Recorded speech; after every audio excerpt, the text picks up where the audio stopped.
जल्द से जल्द ईरान छोड़ दें, भारतीय दूतावास की तरफ से कहा गया है। तेहरान के दूतावास की ये एडवाइजरी है, तो आपको बता दें। इस वक्त एक बहुत बड़ी खबर आ रही है, सीधे उसका रुख करेंगे। ईरान में भारतीय दूतावास ने जारी की है एडवाइजरी। भारतीय दूतावास की ओर से ईरान में एडवाइजरी जारी की गई है।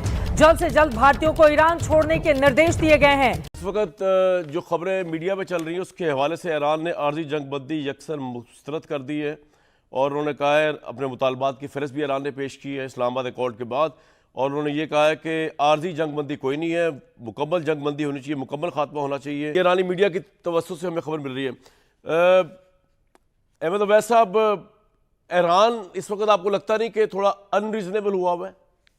The Indian embassy in Iran has issued an advisory to all Indian nationals living in Iran, not just in Tehran, across Iran. They have been directed to remain indoors, remain where you are for the next 48 hours. Iran में रह रहे भारतीय नागरिकों के लिए भारत सरकार ने आज एक बेहद अहम और सख्त एडवाइजरी जारी की है। एम्बेसी ऑफ ईरान तेहरान द्वारा 8 अप्रैल 2026 को जारी इस एडवाइजरी में साफ शब्दों में कहा गया है कि ईरान में मौजूद सभी भारतीय नागरिक बिना देरी किए तुरंत देश छोड़ दें। ये एडवाइजरी ऐसे समय आई जब क्षेत्र में सीज फायर की खबरों के बावजूद हालात पूरी तरह सामान्य नहीं माने जा रहे हैं। भारत सरकार का ये कदम दिखाता है कि वो अपने नागरिकों की सुरक्षा को लेकर किसी भी तरह का जोखिम लेने की मूड में नहीं है। ईरान के अंदर जो भारत की एम्बेसी है उसने ये कहा है अपने शहरियों को कि वो ईरान को छोड़ दें। Everyone should leave Iran. ये इंडियन जो फॉरेन ऑफिस है उसने कम्युनिकेट किया है to every Indian in Iran. सुनने में आया तकरीबन 10,000 से ज़्यादा, more than 10,000 Indians are in Iran. कल की तरह आज भी जब मैं उठा, खबरें ये थी कि बस डील हुई कि हुई। आहो नहीं आओ ब्रिगेड ने वो अहंकार मचाया हुआ था कि मुझे लगा कि यार बस ये डील हो गई। यकीन माने कि दिल में खुशी हुई कि अल्लाह करे ये इस बार सच्चे साबित हो जाएं, अल्लाह करे कि डील हो जाए, क्योंकि ये जरूरी है।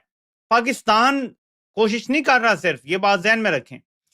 चीन भी चाहता है, रूस भी चाहता है, मिस्र भी कोशिश कर रहा है, तुर्की भी कोशिश कर रहा है और ममालिक भी कोशिश कर रहे हैं। हमारे तो आओ नहीं आओ ब्रिगेड ने सिर्फ क्रेडिट लेना है ना, कि एक डिक्टेटर को हम क्रेडिट दे के हीरो मान लें।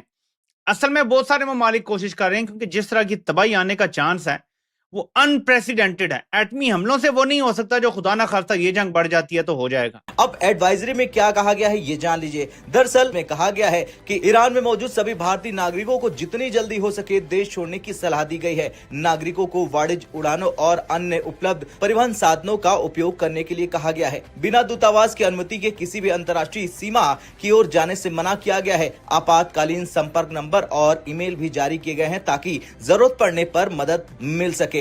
आमतौर पर सीज फायर यानी युद्ध विराम के बाद स्थिति में सुधार की उम्मीद की जाती है, लेकिन इस बार मामला अलग है। ईरान इजराइल वॉर के बीच इंडिया का सबसे बड़ा मूव देखने को मिला है। क्या 24 घंटे में ईरान खाली होने वाला है? दोस्तों, एक तरफ पूरा पाकिस्तान सीज फायर की खुशियां मना रहा था कि वॉर रुक गई है, वहीं दूसरी तरफ भारत ने एक ऐसा ऐलान कर दिया है जिसने पूरी दुनिया को चौंका दिया है। इंडियन एम्बेसी ने ईरान में रहने वाले सभी इंडियंस के लिए एक अर्जेंट एडवाइजरी जारी की है। इस एडवाइजरी में साफ कहा गया है कि जितनी जल्दी हो सके इंडियन सिटीजन्स ईरान छोड़ दें। रिपोर्ट्स के मुताबिक अगले 24 घंटे बहुत क्रिटिकल हैं। जब सबको लग रहा था कि टेंशन कम हो गई है, तब इंडिया का ये स्टेप दिखाता है कि ग्राउंड रियलिटी शायद कुछ और ही है। लोग हैरान हैं कि सीज फायर के बाद इतना बड़ा एग्जिट ऑर्डर क्यों। देखिए, इंडियन गवर्नमेंट अपने सिटीजन की सेफ्टी को लेकर कोई रिस्क नहीं लेना चाहती। ईरान में सिचुएशन कभी भी एस्केलेट हो सकती है और एम्बेसी ने इमरजेंसी कॉन्टैक्ट नंबर भी शेयर कर दिए हैं। ये भारत की प्रोएक्टिव डिप्लोमेसी ही है जो अपने लोगों को हर खतरे से पहले निकाल लेती है। इस मूव से ग्लोबल मीडिया में हलचल मच गई है। आपको क्या लगता है कि ईरान में फिर से टेंशन बढ़ने वाली है? कमेंट सेक्शन में जरूर बताइए। अगर आपको वीडियो अच्छा लगा हो तो वीडियो को लाइक और चैनल को सब्सक्राइब करना ना भूलें। मिलते हैं अगले वीडियो में। जय हिंद। वो करेंगे अब अगर उनको जरूरत हो। इस वक्त पाकिस्तान की क्या जरूरत है? ईरान को देखना, चाइना को देखना। गुड ऑब्जर्वेशन पोस्ट है। कभी कभी वो उनका आ जाएगा सेंटर चीफ, कुछ बात करके चले जाएगा, मगर ये भूल जाएं ये रिलेशनशिप जो है ये बिल्कुल ट्रांजैक्शनल है। ये सिर्फ और सिर्फ जब जरूरत पड़ते हैं, नहीं तो फेंको इनको। अच्छा, ये है उनका तो हिलाली साहब, रवैया। इसका मतलब अब है आप कि बता रहे हैं अमेरिका का। जी प्लीज कंटिन्यू। जी आप बात मुकम्मल करें। जी जी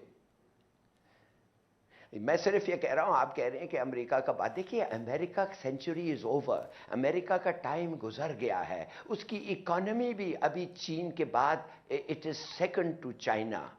और अमेरिका जो है वो नहीं, वो जो it will never be great again, वो मिलेगा नहीं, इसलिए कि the economic conditions are such. उनके अब आप देखिए तो सही क्या किधर नहीं पहुंचा है चाइना। मैं तो हैरान होता हूं बीबी कि आपके तरह जो इंटरव्यूअर्स होते हैं वो क्यों नहीं पूछते हैं हमें कि भाई तुम चाइना से पीछे क्यों हो, डिफेंस ट्रीटी क्यों नहीं है चाइना के साथ आपके पास, 101 और सहूलतें जो आपको साथ चाइना से मिल सकता है, उस पर आप क्यों नहीं बात कर रहे हैं। सीपेक क्यों आस्ते जा रहा है।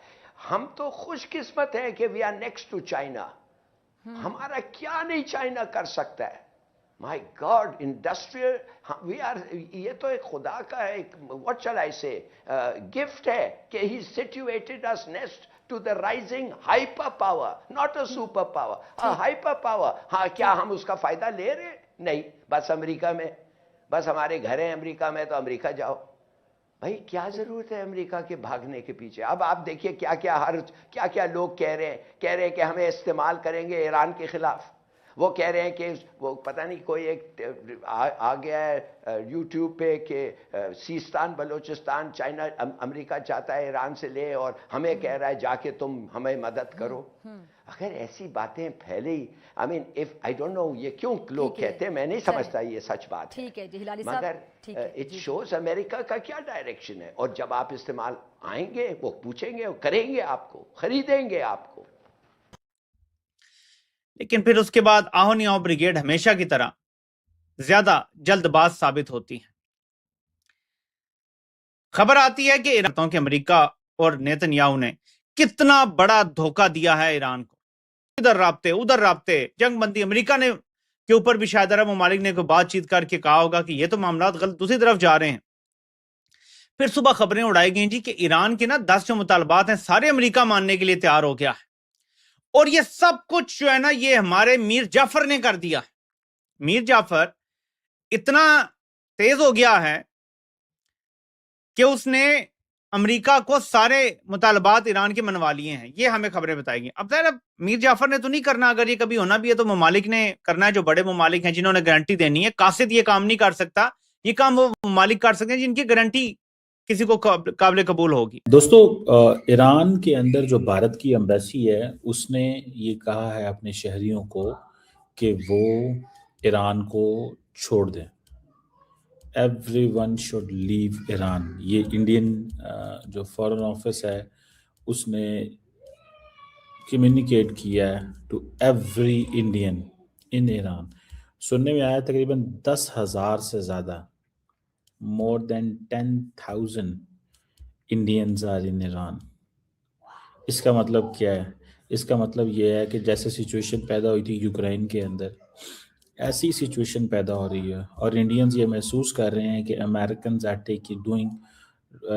Trying to find out options and those options can be used. Trigger हो सकती हैं, हालात ख़राब हो सकते हैं। अच्छा, अब देखिए